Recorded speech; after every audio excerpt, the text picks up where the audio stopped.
I have a certification in fitness nutrition, am a certified fitness trainer, certified strength and fitness coach, certified plant-based grassroots ambassador, and a published author of 4 books.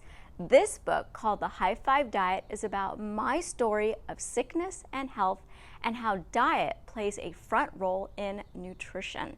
Today's topic is oil. Are oils healthy or harmful? What about olive oil?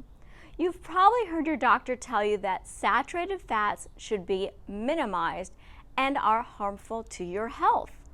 All oils contain saturated fats. Saturated fats increase cholesterol levels, heart disease, and type 2 diabetes. Are you taking cholesterol-lowering medication? My cholesterol level was 201.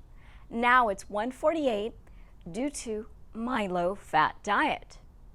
An ideal cholesterol should be below 150. Do you have type 2 diabetes? Do you have type 1 diabetes? I have type 1 diabetes. My blood sugar A1C was 10.2, which is an average of 240. Now it's 5.5, which is an average of 120, and I eat more carbs now. Fats, such as oil, block glucose from entering cells, which makes blood sugars rise. It's the fat that's the problem, not the fruit or the potatoes. Fat makes people fat and ill. Excess fat causes ED, high blood pressure, poor circulation, hair loss, poor healing, and back pain. Do you have back pain? Back pain is commonly caused by sitting too much, but back pain may also be caused by poor circulation from excess fat hindering blood flow to the lumbar spine. A high-fat diet is the cause of so much illness, so omitting oil is one step in the right direction. Oil is a processed food that is 100% fat. Dr. McDougall is correct that the fat you eat is the fat you wear. People are fatter today because the rate of oil consumption has gone up. One fatty meal impairs blood vessel function for up to 8 hours after you eat it, which is why it's called sludge blood. Oils cause endothelial cell dysfunction and insulin resistance.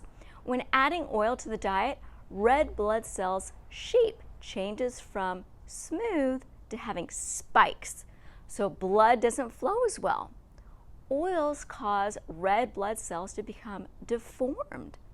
People who claim coconut oil is good for you are misinformed. All oils are toxic, and coconut oil is extremely high in saturated fat. What about olive oil? It's pure fat and contains saturated fat. Olive oil is not a health food. The reason why a Mediterranean diet is better for health is because they eat more fruits, vegetables, whole grains, and less meat. Mediterranean diets show improvements in health not because of oil from olive oil, but in spite of it. When a study compares olive oil to pork fat or coconut oil, it's a healthier fat, but it's not a healthy fat. Nutritionists and doctors who take additional extensive nutritional training beyond what is taught in medical school, or take the time to look at past studies and historical data, like Dr. Esselstyn, a trained surgeon from Yale, conducted a study that showed patients who adopted a low-fat diet reversed severe coronary heart disease, and over 99% avoided future cardiac events. One of the longest studies of its kind. Advises against consuming oil.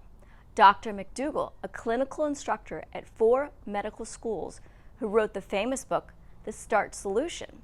Dr. Furman, who operates the Eat to Live retreat in Rancho Santa Fe in California, and Dr. Clapper, who travels to medical schools around the country to teach plant-based nutrition. Dr. Greger, a graduate of Cornell and an internationally recognized speaker on nutrition who wrote the New York Times best-selling book, How Not to Die.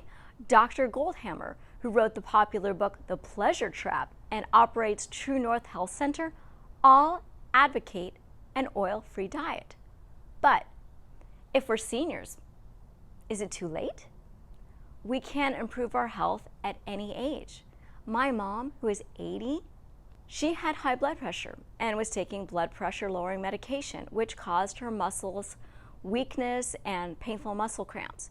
She didn't want to change her diet, but she couldn't bear the pain, so she reluctantly followed my advice, and she is now completely off blood pressure medication and is no longer in pain.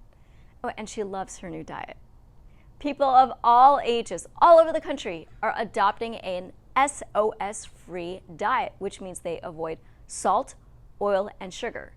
But do you know what's worse for your health than salt and sugar? Oil. The new SOS-free diet trend is growing, is here to stay, and more people will be demanding that their meals be made without oil. I created a video on how to saute without oil, which has over 2,000 views in just a few weeks. You may be thinking, how is it possible to cook without oil? Won't food taste terrible without oil? Foods can be sauteed, stir-fried, baked, and roasted without oil. There are healthy alternatives to butter, margarine, and oil. When baking, oil replacements such as mashed potatoes, almond butter, and silken tofu can be used with great tasting results. I make chocolate pudding with healthy fat from ripe avocados, which sounds gross, but with the right proportions, it's delectable. The best part about this is your food tastes better without oil. Your food is not heavy and weighed down. You won't have a stomach ache from having eaten oil-laden food. The flavors from vegetables pop when oil isn't added. Chefs love getting rid of oil because their kitchens are cleaner and there's no oily mess. Restaurants and other establishments are embracing oil-free cooking because it saves money.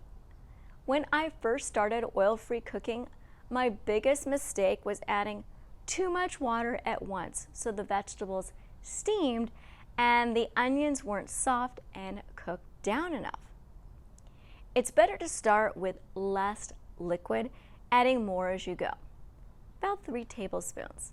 I'll put the link to the 1-minute tutorial on how to saute and stir fry without oil at the end of this video and in the notes below.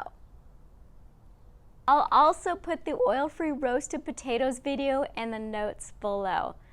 I love eating an oil-free diet because I can eat so much more food, and I was able to lose weight.